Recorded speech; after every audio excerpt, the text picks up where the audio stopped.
Да. Ассаламу алейкум, менин аты жөнүм Мыдрыс Алипбек уулу. Ал эми сиздер Капырай ТВ YouTube каналын көрүп жатасыздар.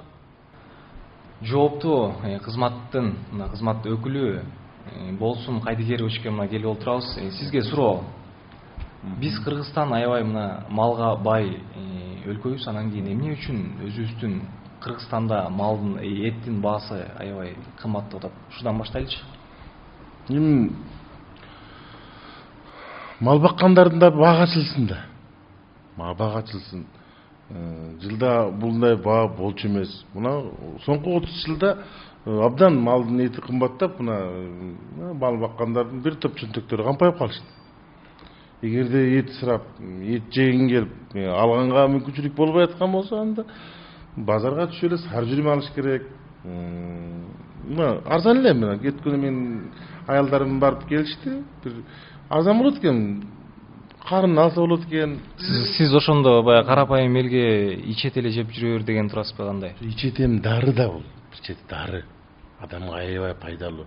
Жеңил. Азыр эми көпчүлүк элибиздин көпчүлүк ден соолуктары жооп бербейт да. Кечирип коңуз, могу сиздин үйүңүздө баягы кухняңызда, баягы холодильнигиңизде ушул ичеттер көппү же жөн эле карапайым элге эле ошо ичетти сунуштап атасыз? Эми бак сиз кымбат деп калганыңыздан айтып атам, а так мен көп деле жебейм, негизи көп деле жакпайт магачы, бирок негизи бирок мындай сулпе чучук деген чучук болсо, мына чучук анайды көтөрөт. Атаңга бир сүрсүгөн чучук болсо, мисалы, чоң бир казанга бир 3-4дөн асып турганан урдурсаң, прям деликатес да бул. Кыргыз эртен чучукты аябай мындай баалап, аябай бир улуттук баалуулук катары баалаганда. Кечирип коңуз, ошондо мен берген суроомо жооп ала албай атам да. Ошондо бизде эттин баасы арзандайбы же дагы өйдө көтөрүлүп кетеби? Жөн айтып атпаймынбы, мына ичет алгыла, жок эле шыйрак алып холодец кылып жесеңер болот да.